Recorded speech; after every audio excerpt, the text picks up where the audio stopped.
Welcome to High Noon, where we talk about controversial subjects with interesting people. And my interesting person today is Madeleine Kearns, who is a staff writer over at National Review. She's also a frequent contributor to The Spectator. You might have seen her cover story over there recently. And in the past and currently, she writes quite a bit, although she writes on all kinds of subjects. She writes quite a bit on the subject of, let's say, feminine allure or feminine strength, and whether or not those two things are contradictory, whether we have perhaps lost something in our current generation of women.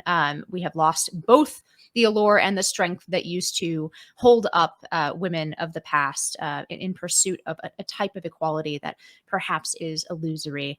But that has been one of her frequent subjects. So welcome, Madeleine Kearns, to High Noon. It's so great to have you on. Thanks for having me. I'll start with a really simple question that actually you once asked me on a panel for National Review, which is, what is a woman? Maddie Kearns, define womanhood for us. So I think if you look this up in the dictionary, you would find a concise definition. Adult human female. Female is, of course, a biological category. So females are marked as being distinct from males because they have XX chromosomes and female reproductive organs. And females, like all other mammals, human beings, carry children. They gestate and produce offspring. Of course, as a social concept, there's a lot more to being a woman than merely biology. But I start with biology because we live in an age which is obviously very deeply confused about just that basic biological category to begin with. And until we can establish that factual basis of what a woman is, it's very difficult to actually have any meaningful conversation about the social, sexual, and psychological markers of femininity and what it means to be a female. Yeah, because of course there's that complicated social, legitimately, this much I'll give sort of the other team, so to speak, the construction of sex team. Obviously, one performs to some degree femininity and masculinity within a society, and that's connected to biological sex, but not in like a direct one-to-one way, right? We all know, men who might be a little more feminine or present themselves as feminine in society, women who present themselves as more masculine in society. And what those concepts and how those concepts connect, whether how you present yourself in society and how you relate to masculinity or femininity is obviously something somewhat different than one's biological sex. But do you think that they're sort of wholly different, the way that they're put on the gender unicorn, right? You have one axis that's how you present yourself and your self-conceptualization, and then the other axis that is, I mean, they say that biological sex is not a binary, it's a spectrum. But do you think those two elements are wholly unrelated, or is how, let's restrict it to women for a minute, is femininity a essential part of being a woman?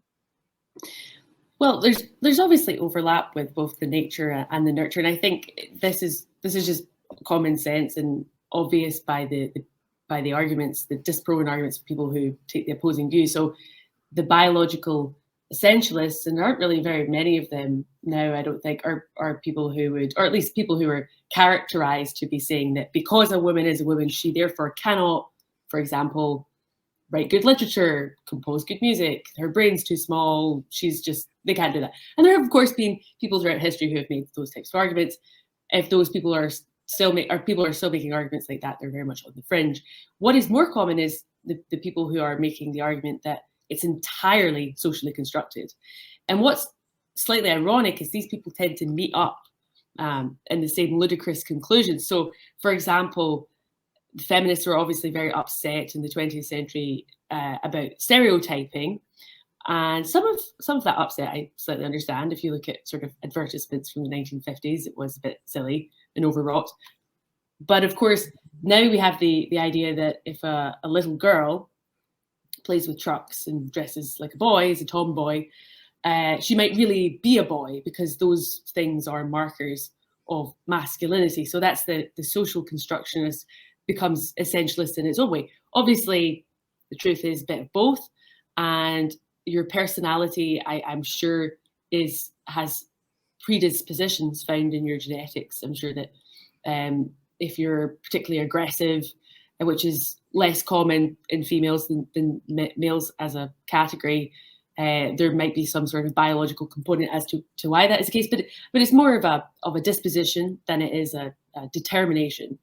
And I think that the tragedy of the way that we currently conceive of these things is that we, for all our talk of getting people out of boxes, we actually box people in probably more than ever with this gender fluidity stuff, which denies common sense, it denies biology, and it is not actually helpful when dealing with categories of people. We tend now to focus on sort of the exception rather than the general patterns that you can quite easily observe in sociological studies about the types of choices that women make when left to their own devices, even in very progressive countries. Do you think it's kind of crippling our self-understanding as women, the fact that we're not supposed to connect various aspects of our personalities or certain traits with being a woman? Do you think that somehow makes us lacking, especially as a generation, let's say millennials and Gen Z? Do you think that makes us in some way lacking in self-understanding of what it means if we're all kind of on this endless map, right? And you can put your dot anywhere, and the combination of traits that you observe in yourself could be, we're supposed to imagine it's a scatter plot, right? Like that it's completely random, but that seems to leave a lot of room for self-misunderstanding. Yeah, I think that's definitely the case. And that's why you get into all sorts of problems with the way that men and women relate to one another, because women don't even know how to relate to themselves sometimes. They can't really understand, for example, that because they bear the brunt of reproduction, they obviously can get pregnant. Even when you eliminate unwanted pregnancy, either through contraception or abortion, you're not actually changing the way that they're wired. So, for example, women release Oxycontin at much higher rates than males, as a bonding hormone. This is one influence that makes them have a harder time with casual sex, for example, than men do. And it's things like this where we tell women, like, you can be just like a man, you can have sex just like a man. That was obviously the message of something like Sex and the City. And women do this and they find that it's not making them feel as liberated as was promised or as happy as was promised. And rather than join the dots, as you put it, and think, well, maybe this has something to do about my biological makeup, maybe this is less in my interests than it might be for a man, the thought is that it must be a cultural problem. So it must be, sort of like the consent model and men not being properly taught the consent model. Obviously, I'm making generalizations here. You'd really have to look at the specifics of any given case. But it is, I think, generally true that women just don't really understand themselves. There's also a really interesting observation by, actually, it was an art critic, John Bergman, who noted that men notice women, but that women notice being noticed. And I just think that's a sort of fascinating difference in the way that you relate to yourself. If you're considering yourself through the eyes of an admirer, you used the word performance earlier. I think that's a good word for this. Is you're considering how your allure furthers your interests. So we don't really have that understanding, though, because we've kind of spayed and neutered everything culturally, which I don't think is progress. How do you think that allure, if we're talking kind of a Camille Paulian style feminine power, right? Like allure, like we think about, in sort of the negative, we think about femme fatales, the truly feminine power and how it can be used appropriately or inappropriately between women and men. How does that relate with strength, right? Because you have this really fantastic piece I want to read that you wrote a while back in the first round of Cuomo accusations. And I just wanted to read off a paragraph or two that you wrote about essentially men who are make advances to women that are unwanted.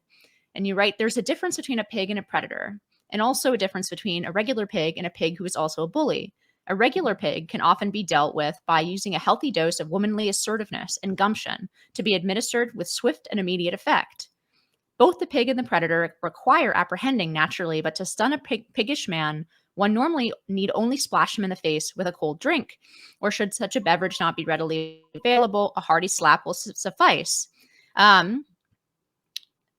The predator, meanwhile, requires an intervention of an altogether more drastic nature: pepper spray, frying pan, elegant silver pistol, whatever happens handiest.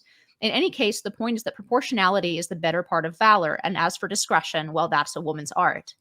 It seems to me that you're describing there something that seems so inaccessible to modern women, which is this combination of the allure that you and I were just talking about with a kind of assertiveness and strength that is uniquely feminine, as opposed to the aggressiveness that you were talking about earlier, which is we associate with the masculine. I mean, how do you think we relate these two things together? This kind of femininity and at the same time possession and actual assertiveness in a way.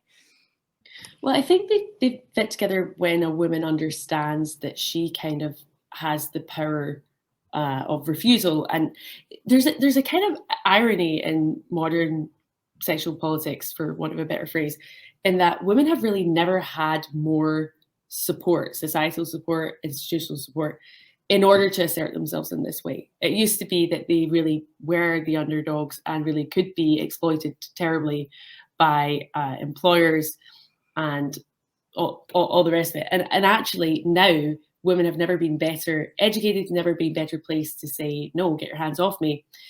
We just don't encourage them to do this because we've led them to believe that they are powerless in these situations. And so when a man, because the greatest assault to you is not somebody being presumptuous in the way that I think Cuomo was, and I articulated in that piece, the greatest assault to you is somebody violating your consent, even if they're violating your consent in a small way. Now, obviously, in common sense, in ages gone by, we would understand that somebody violating your consent through rape is so much worse than somebody touching the small of your back without your permission. But because the focus now is on consent and not on the acts themselves, we've lost that sense of distinction.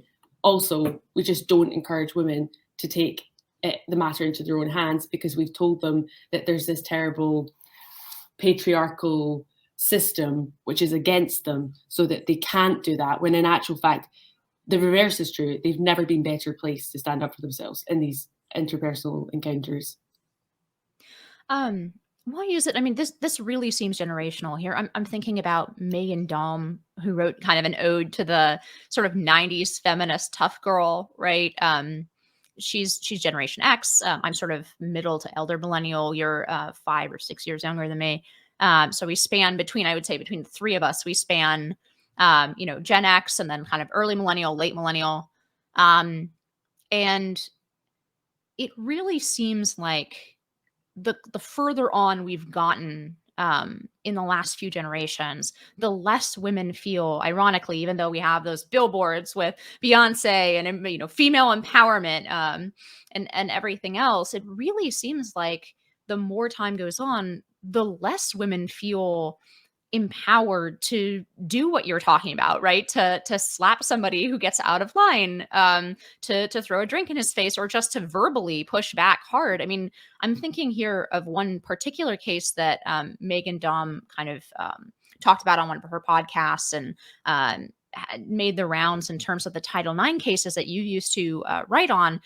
And it was the case of a college woman who went to a man's dorm and got naked in bed with him and didn't want to have sex with him, but found that it was, quote, too awkward to make that known in a strong way. And the conclusion of this case was that the man had overstepped in assuming that because she was naked in his bed, that she was DTF, as the kids say, right?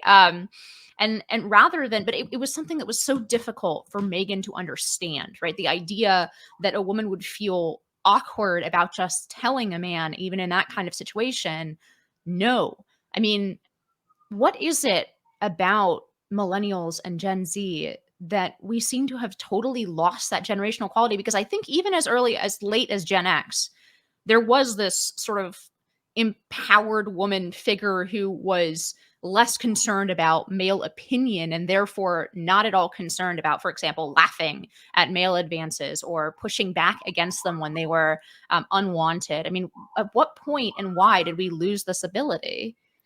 I think it's happened since we started being more okay with promiscuity. It's an odd sort of quirk of this, but I think that women, it became, at some point in history, it was totally reasonable and expected that a woman would decline sexual advances, in large part because of what I mentioned before. They bore the brunt of pregnancy. And so there was a lot for her to lose and not much for her to gain, especially in a one night stand, in terms of these casual hookups. But we changed that, and we deliberately changed that because we thought it would be liberating. And so it became harder in a social setting to decline for a reason that wouldn't just be wounding the man. It would just be like, it's you. I don't want to have sex with you. Whereas before, I think women, it would just be, I don't want to have sex because I have a lot to lose here, and until you commit to me in a way that makes me feel safe and secure, I'm not going to do that. Now it's become quite personal, and so we have a popular culture that sort of mocks virginity, and abstinence is like one of the last taboos, funnily enough, and so it's just expected. It's just expected that sex is really not that big of a deal. The only thing that's a big deal is whether or not you consent to it, but we haven't given any guidance on what's a good idea to consent to and what isn't. Anything goes, literally anything. If you're into sadomasochism or whatever you want, that's fine as long as you consent to it. But I think that young women especially need a little more than that. They need to be told, well, what's in it for me? When's it a good idea? When's it not a good idea? So that when they get into these sorts of romantic encounters, they're clear in their own minds about what their boundaries are. Because the problem is they're not clear on the boundaries, and then something happens that makes them feel uncomfortable. They don't know why it makes them feel uncomfortable because they've never really thought it through, and nobody's ever talked to them about it in a serious way. And so they think, oh, it'd be terribly rude of me to decline this at this point. So then they end up being resentful because they gave more than they wanted to, and they feel sort of tricked or coerced, even though it might not have been that they were tricked or coerced. It's certainly not from the man's perspective, because men require communication as much as women do. It's you need to be told, this is too far. This is my boundary. You've crossed it. Please stop. And if you don't use words, I'm not sure how they're supposed to pick up on your body language, especially if you're talking about somebody who doesn't know you that well. So I think we've just not really given women enough context or encouraged them to have enough context. We live in a society where everything's permitted, nothing's forgiven, and everything being permitted is really bad for women, and nothing being and everything being taken as too far is really bad for men. So it's just a lose-lose situation. How do we dig ourselves out of this hole, right, that you're kind of blaming the sexual revolution for? How do we dig ourselves? Because I think one of the things that's interesting about the last few years is how the left and right have kind of come to the same conclusion, although they have wildly different ways of dealing with that conclusion. I don't think anybody is any longer in the camp of the way that sex relations work right now in 2020 or 2021, this is good. This is how relations between men and women should be. And you have the right making some of the critiques that you've made, which is basically saying we need to return to a more biological understanding of the differences between the sexes. And then the consequences of that biological understanding is that, as you say, that a totally liberated sexual ethos might actually have negative consequences for women, right? Or more negative consequences for women than it does for men. But I mean, how do we dig ourselves out, right? Because there was this article in the New York Times just a few weeks ago where it was about basically sex negativity, right? The end of sex positivity among Gen Z. And so I think that's just one more point in the arsenal of, this is actually, we are coming to some kind of consensus that whatever it is, this is not good, particularly for women.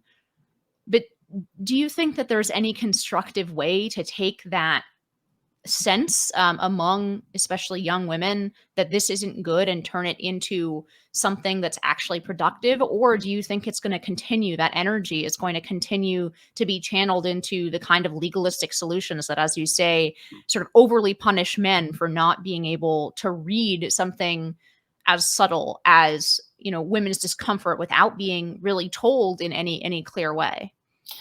I think it's going to be difficult to undo, in part because we're so committed to the ideological premises that underpin this. So I think until we accept that women actually have quite a lot of power and responsibility for themselves, not for other people's behavior, of course, but they have a lot of power and responsibility in these encounters, that this patriarchy concept isn't really all that helpful, and that men have feelings too, and that it's nice to remember that when you're rejecting somebody, which we used to be pretty good at, actually. We used to be quite tactful, not any longer, because the man in question is a symbol, a reminder of this terrible force, this patriarchal force. So you can be as brutal as you like, and unfortunately, I just think we're so committed to that ideology, and I think we're so committed to that ideology because it doesn't force you to take any sort of accountability at all. You're ever the victim. It's always somebody else's fault if things go wrong, and we've bought into the idea that collective guilt is a useful concept. It's a useful way of framing complicated, idiosyncratic interpersonal encounters. So sorry, it doesn't really give you any sort of solutions. I think the only thing I can really suggest is that people, when raising children, or if they're somebody who works with young people, just kind of urge caution and say, sex is a great thing, and we don't want to be Puritans, and we don't want you to be passive and terrified of a natural part of life. But it is also kind of a serious thing as well. It can create new people. It can create a lot of problems. It makes your life a lot more complicated. And so you want to think very seriously about the kind of situations that you get yourself in. This used to be something that you would get, if not directly by the birds and the bees chat, but you'd at least get through good stories in literature. I mean, sex was what launched 1,000 ships. It's what fills 800 pages of Anna Karenina. It's a really powerful thing, and something that should be taken seriously, even in its positive aspects, and not only taken seriously in its negative aspects, which is where you get into the failures of consent-only models. Do you think that that's connected? Because I can't think of, and maybe I just haven't read enough modern literature, but can you think of any sort of stories? It seems like the literary genre that exists right now is less, Anna Karenina novel, or even something, a more positive, I think maybe like Jane Eyre, right? Something that is quote unquote has a little bit happier ending than Anna Karenina, but these kinds of stories about relationships between men and women, and about the relation between masculinity and femininity, and how women can be self-possessed and still feminine. But it seems like the more modern form of that type of thing is actually that self-confessional essay kind of genre, right? Oh, yeah. The New Yorker, or the modern love section of the New York Times, right? Where it's always these confessional first person essays about, or I'm thinking here about, what was that story cat man person. or Yeah, cat person. something, Yeah. cat person, right? Yeah. About a relationship like with an older man that, you know, ended up feeling in some way violative, and then that story seemed to really resonate with a lot of women in terms of their how they feel about their past sexual encounters with men. I mean, what does it say about us that we've moved from, you know, Anna Karenina to cat person?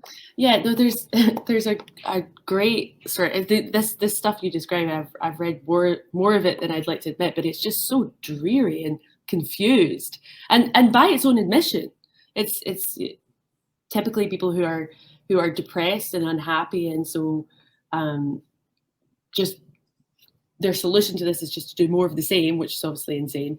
Another one is normal people, about this deeply unhappy girl who goes from unhappy relationship to unhappy relationship, and it's all very toxic, and you know, it's supposed to explore damage in a really profound way, and it doesn't. It's just like what she needs is she needs a really assertive friend to be like, stop doing that, it's making you unhappy.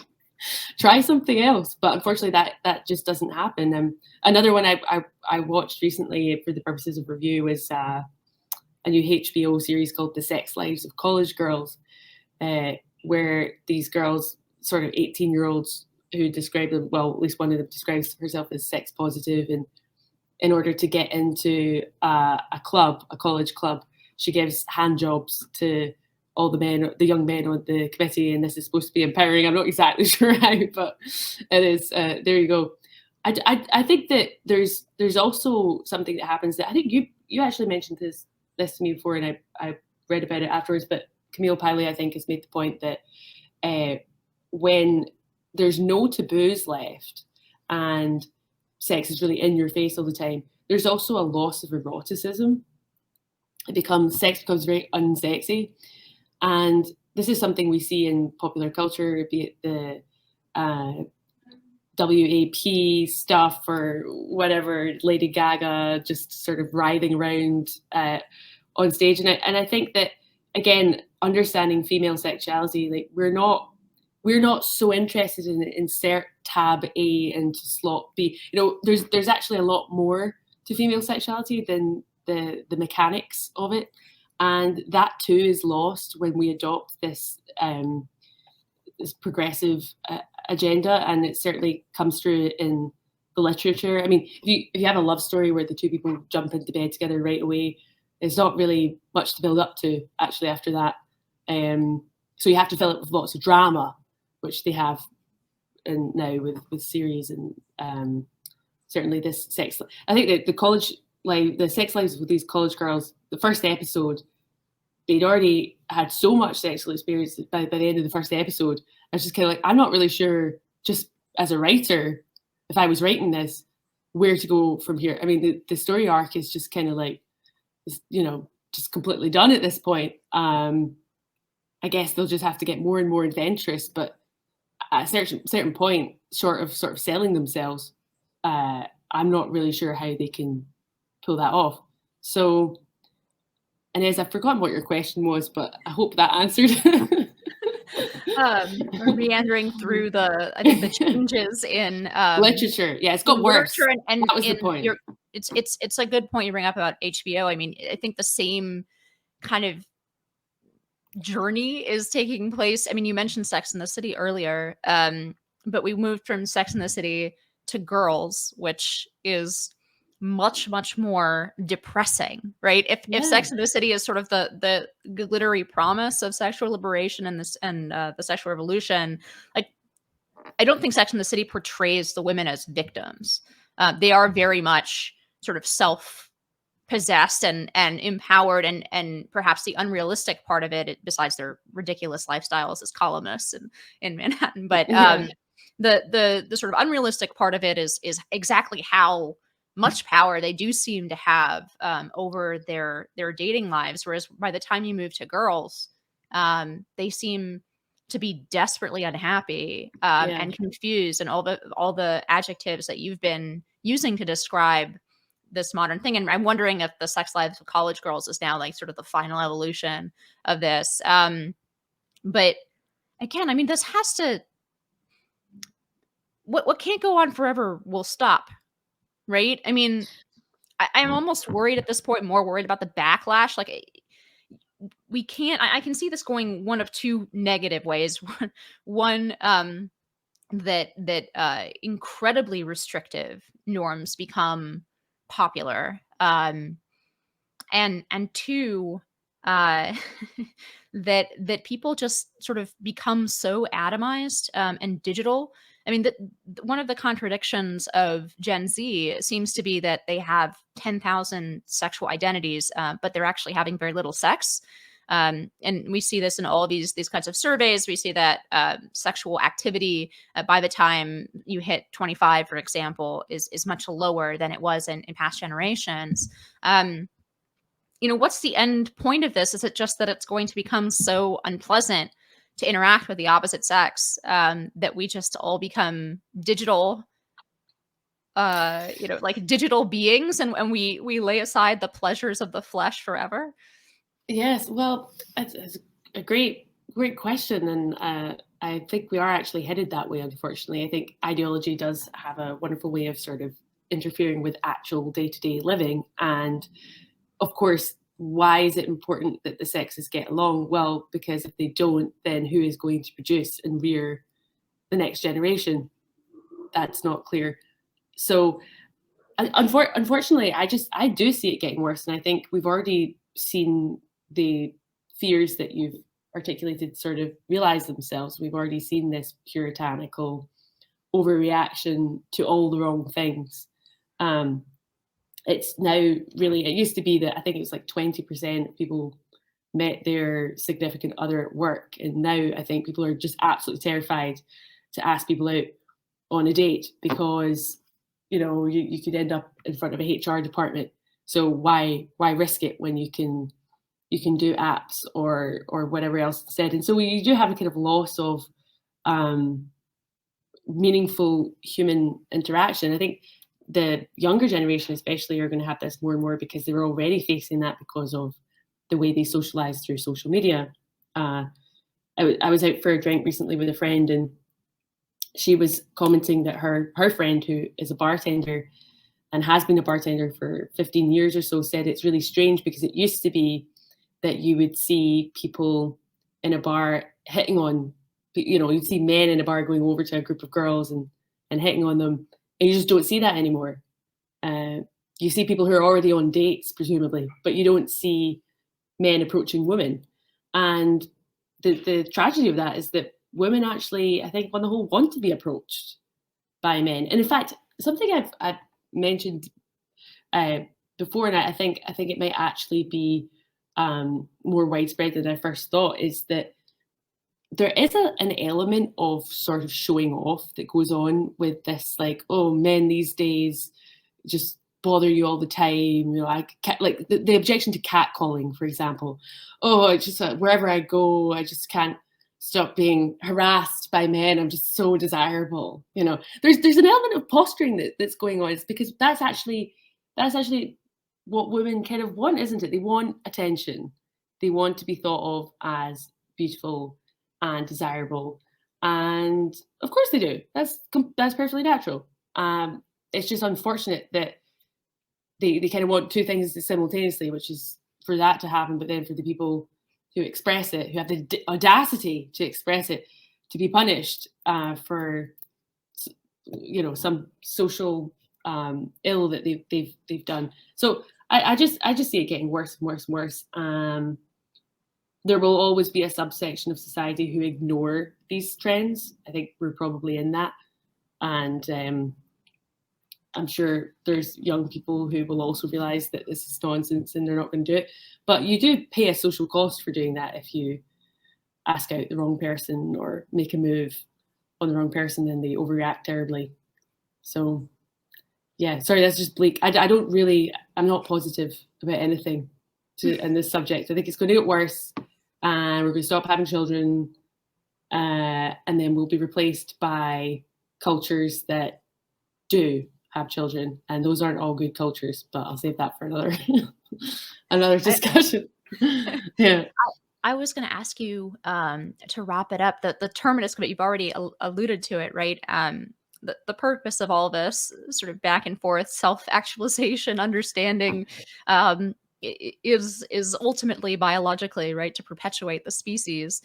Um, what is? I mean, you've alluded to it here, but what are the reasons for the massive fertility decline across the West? Because this is not just the United States. It's not limited to particular countries in Europe. In fact, it's a pretty universal decline across the globe. It's just that um, other parts of the globe, like African countries, for example, started out at a very high fertility rate, but their fertility rates are going down as well. So part of this seems to be inevitable shift of the global economy away from an economy where it's actually positive to have a lot of children, an economic necessity, in fact, to have a lot of children, to an economy where you have a few children and invest a lot in their educations and their futures in terms of launching them into the world. But so some of it, I think, is kind of inevitable and natural. But my question is why we seem to have gone from going down to a lower number of children to now in most parts of the West, that number for a lot of couples, especially in our generation and beyond, to say that they don't want children altogether. So, what's this? What are the reasons behind the decline, the very steep decline in the West? And if you have any ideas for how to address that, because obviously there are economic consequences to that, there are political consequences to that as well. Yeah, I mean, there's no one single reason, as you alluded to. That obviously, it's just a fact that when countries become more developed, women enter the workforce, and then that changes priorities, and you get smaller families. But I think there's just also an element of people just can't be bothered. It's really hard work having children and raising them, and I mean, for the first 5 years of a child's life, you're basically making sure it doesn't die. Because they run around sticking their fingers in sockets and shoving things up their nose, and that's like a very full-time occupation. It's very demanding. It has a effect on your sex life, it has effect on your social life, it has effect on your finances. I think a lot of people just can't be bothered with that, and I think part of the reason they can't be bothered is because they don't really have a clear sense of purpose of why they're living. And I think what is the way of addressing this? I think reminding people that they're going to die and they're really old if they're lucky. And I think few people on their deathbed are thinking like, oh, you know what, I really wish I'd done. I wish I'd worked more. That would have been great. I think they're looking to their social network. They're looking to their legacy. And for a lot of people, that has the potential to be children, family. And that's, if people remember us at all, 50, 100 years after we're dead, there'll probably be people in our family that remember us. And so I think there's just, we live in an age of sort of perpetual distraction where you don't really have to think about these things all that often, because it's comfortable and there's lots going on. And I think it's that. I think that it used to be people understood phases of life, and one of those phases that you would get married and you would have children, because there's not really that much you could do with your time that's better suited to that, unless you happen to be a genius and you're going to contribute massively in your field. But I think my impression from people my own age is just that a lot of us just can't really be bothered. It's too much work. I'll do something else. So to be clear, we're closing out on a note of optimism, which is that death is coming for us all. from Madeleine Kearns of the National Review. Yeah, so. That's right. Yeah, which is a good thing, because immortality would be rubbish. Do you not think? We do seem to want the things that are not good for us as human beings. That's true. Think how overcrowded the planet would be if everybody was immortal. That'd be miserable. Well, then we might really have some Malthusian problems that the climate change folks think we have. Exactly. In any case, it was wonderful to have you, Madeleine Kearns. Where can people find your work other than at the National Review and at the Spectator? Sure. So Twitter, Madeleine Kearns on Twitter. And then I also have a website, madeleinekearns.com, where I post some updates, especially on non-writing things like music and speaking appearances, that kind of thing. Yes, Maddie is also a wonderful singer. She has a wonderful Christmas song that she put out last Christmas that I think it is just as relevant for this upcoming Christmas season. So she is a woman of many talents. I highly encourage you to go read her writing, both at the National Review and at the Spectator. Maddie, so thank you so much for coming on High Noon. Thank you for having me.